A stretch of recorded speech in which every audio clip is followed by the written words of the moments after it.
எல்லோருக்கும் வணக்கங்க. நான் பாரம்பரிய ஜோதிடர் பா. ரவிக்குமார். இப்போ நாம் பார்த்துக்கிட்டு இருக்கக்கூடிய ஒரு தலைப்பு பார்த்திங்கன்னா, பங்குனி மாதத்துக்கு உண்டான மாத பலன்களை பற்றி தான் இந்த காணொலியில் பார்த்துட்ருக்குறோம். அதாவது இந்த விசுவாவசு வருடத்துடைய கடைசி மாதம்னு சொல்லக்கூடிய பங்குனி மாத பலன்கள். அப்போ நிகழும் மங்களகரமான விசுவாவசு வருடம் பங்குனி மாதம் 1ஆம் தேதி, அதாவதுன்றது பார்க்கும்போது ஞாயிற்றுக்கிழமை, ஆங்கிலத்துக்கு சொல்லணும் அப்படின்னா 15ஆம் தேதி மார்ச் மாதம்தான் இந்த பங்குனி மாதம் 1ஆம் தேதி பிறக்கப்படுது. அதுவும் பார்த்திங்க அப்படின்னா திருவோண நட்சத்திரம் 1ஆம் பாதத்தில், மகர ராசியில், மீன லக்னத்தில், அது போக பார்த்தீங்கன்னா சந்திரனுடைய திசையில் 281 டிகிரியில் தான் இந்த மாதம் பிறக்கப்படுதுங்க. பொதுவாகவே பார்த்திங்கன்னா இந்த விசுவாவசு வருடத்துடைய கடைசி மாதம் அப்படின்றது இந்த மாதத்தோட வருஷமும் முடியுது, மாதமும் முடியுது. அப்போ இந்த மாதிரி தருணத்தில், அதாவது மேச ராசி முதல் மீன ராசி வரை பிறந்தவங்களுக்கு இந்த பங்குனி மாதம் என்னென்ன மாற்றங்களை கொடுக்க போகிறாரு அதை பற்றி தான் கொஞ்சம் ஆதாரப்பூர்வமாக இந்த காணொலியில் பார்த்துட்ருக்குறோம். கன்னி ராசி நேயர்களே, கன்னி ராசியில் பிறந்த உங்களுக்கு இந்த பங்குனி மாதம் எந்த மாதிரியான ஒரு மாற்றங்களை கொடுக்க போகிறார்? பொதுவாகவே கன்னி ராசி அப்படின்னா புதனுடைய ராசி, ஞானக்காரகனுடைய ராசி. இப்போ புதன் பகவான் இயல்பு நிலையிலேயே இல்லை. உங்கள் ராசிக்கு அதிபதி புதன் பகவான் வக்கரத்தில் இருக்கிறார். அந்த வக்கரத்தில் இருந்ததுனால தான் இந்த ஒரு மாத காலமாக உங்கள் நேரம் நல்லா இல்லை. மற்றவங்க சொல்லியிருப்பாங்க கன்னி ராசிக்கு சூப்பராக இருக்குது, அப்படி இருக்குது, இப்படி இருக்குதுன்னு சொல்லியிருப்பாங்க. ஆனால் கண்டிப்பாக ஒரு மாத காலமாகவே கன்னி ராசிக்காரங்களோட நிலைமை நல்லா இல்லை. இது எது வரைக்கும் அந்த கஷ்டம் அப்படின்னு பார்த்தீங்கன்னா இந்த பங்குனி மாதம் 7ஆம் தேதி வரைக்கும் தான். ஏன்னா இப்போ புதன் பகவான் எங்கே இருக்கிறாருன்னா இன்னைக்கு, அதாவது கும்ப ராசியில் இன்னைக்கு வக்கரத்தில் இருக்கிறார். அந்த வக்கரத்தில் இருக்கக்கூடிய புதன் வேலை செய்வாரா? வேலை செய்ய மாட்டார். பொதுவாக ஒரு கிரகம் இயல்பு நிலையில் இருந்தால் மட்டும்தான் அந்த கிரகம் வேலை செய்யும். வக்கரம் அடைஞ்சிட்டாருன்னா இயல்புக்கு மாறாக வேலை செய்வார். அப்போ எனக்கு தெரிஞ்சு கிட்டத்தட்ட ஒரு மாத காலமாக உங்கள் மைண்டு உங்கள்கிட்ட இல்லை, ஒரு நிலையில் இல்லை, குழப்பத்திலேயே இருக்கிறீங்க. கிட்டத்தட்ட மதுன் மேலே இருக்கிற பூனை மாதிரி எந்த பக்கம் தாவறதுன்னு தெரியாமலே இருக்கிறீங்க. மற்றவங்க வாங்கிட்டு, அதாவதுன்றது இன்னைக்கு வாங்கிட்டு ஏமாத்திட்டு கஷ்டப்படுவாங்க, ஆனால் நீங்கள் கொடுத்துட்டு கஷ்டப்பட்டுட்டு இருப்பீங்க. ஏன்னா உங்களோட நிலைமை ஒரு மாதமாக கஷ்டம். சரி, இதெல்லாம் எப்போ மாறுது? பங்குனி மாதம் 7ஆம் தேதி கும்பராசியிலேயே புதன் வக்கரன் நிவர்த்தி ஆகிறார். அப்போ கும்பராசியில் வக்கரன் நிவர்த்தி அடைஞ்சாருன்னா 27ஆம் தேதி வரை அவர் இயல்பு நிலையிலே இருப்பார். அதாவது 20 நாள் கும்பராசியில் புதன் இயல்பு நிலையில் இருப்பார். அப்போ கரெக்டாக பார்த்தீங்கன்னா அதுக்கு மேலே 27ஆம் தேதி அன்னைக்கு கும்பராசியில் இருக்கக்கூடிய புதன் அவர் மீன ராசிக்கு பெயர்ச்சகிறார்.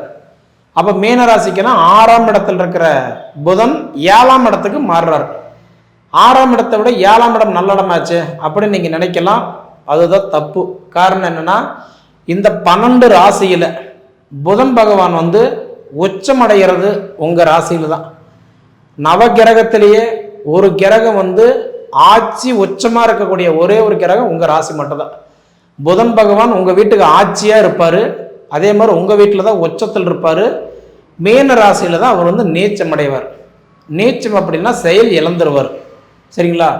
அதனால் புதன் பகவான் 27ஆம் தேதி அன்னைக்கு மீன ராசிக்கு போயிட்டாருன்னா நீச்சம் அடைஞ்சிருவார். அதனால் நிறைய மனக்குழப்பத்துக்கு ஆளாக்கி விடுவார்.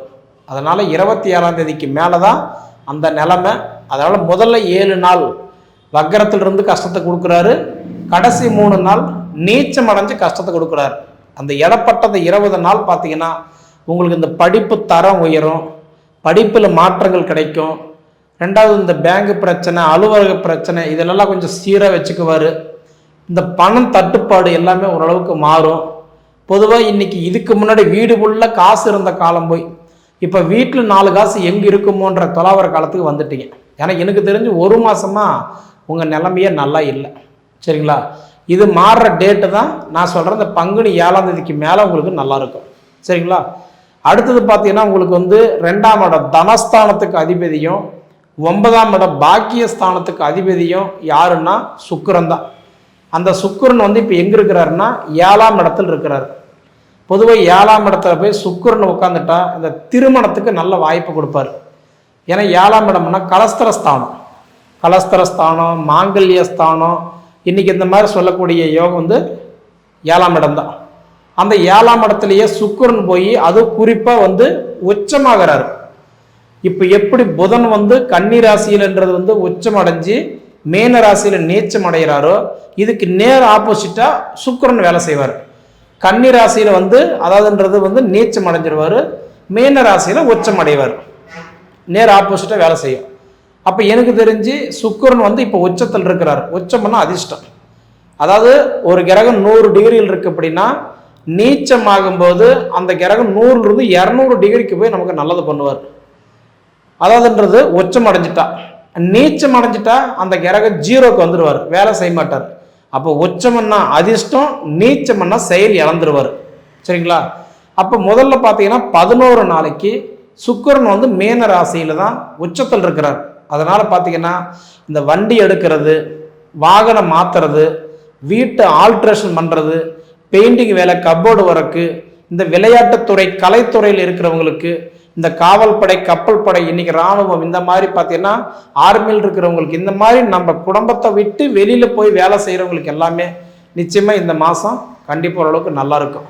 அதாவது கிட்டத்தட்ட இதுக்கு முன்னாடி இருந்த மன கஷ்டம், மனக்கசப்புகள் விட இந்த டைம் நிச்சயமாக இந்த மாதம் ஓரளவுக்கு நல்லா இருக்கும். சரிங்களா?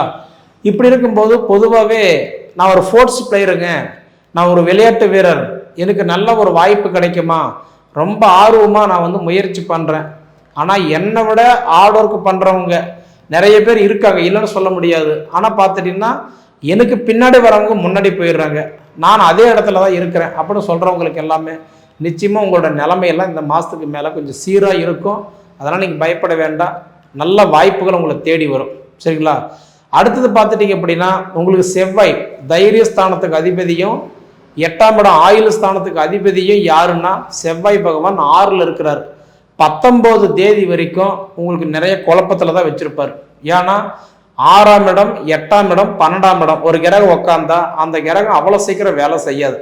சரிங்களா? அப்போ உங்களுக்கு வந்து பார்த்தீங்கன்னா செவ்வாய் எத்தனாம் இடத்துல இருக்கிறாருன்னா 6ஆம் இடத்துல இருக்கிறார். அப்போ அந்த 19 தேதி வரைக்கும் ஒரு அமௌண்ட் எதிர்பார்த்துட்டு இருந்தீங்கன்னா கொஞ்சம் காலதாமதமாகும்.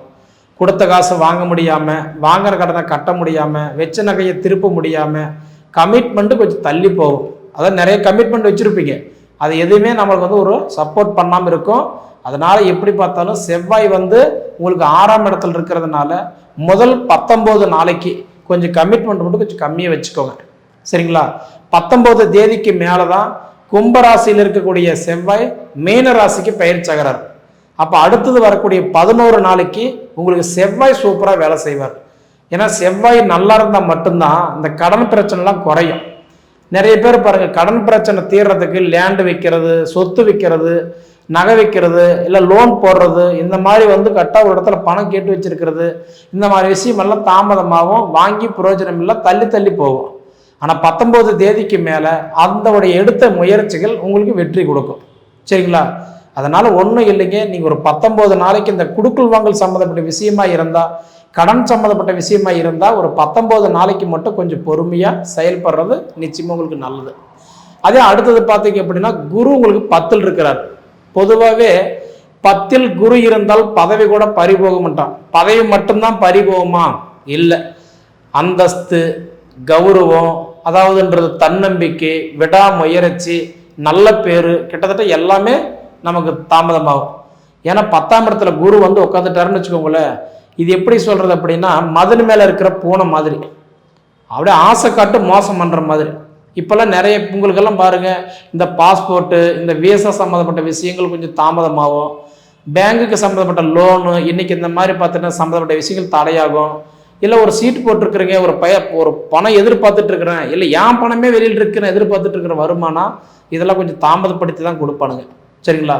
அடுத்ததெல்லாம் பார்த்தீங்க அப்படின்னா உங்களுக்கு குரு பகவான் இதெல்லாம் இந்த மாதிரி இருந்திருந்தாலும் ஒரு 3 மாதமாக ரொம்ப கஷ்டத்தில் இருந்திருப்பீங்க.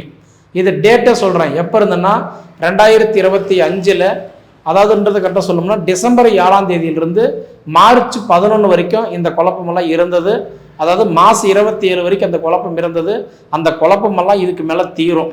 நீங்கள் தயவுசெய்து கவலைப்பட வேண்டாம், கஷ்டப்பட வேண்டாம். இனி வரும் காலங்களில் உங்களுக்கு ஓரளவுக்கு நல்லா இருக்கும். ஏன்னா குரு இயல்பு நிலைக்கு வந்துட்டார் இப்போ. அதனால் பார்த்துட்டிங்கன்னா அதுவும் தன் சொந்த நட்சத்திரத்துக்கே வந்துட்டார். அதுவும் புதனுடைய வீட்லேயே ஒரு அற்புதமான வாய்ப்பு. சரிங்களா?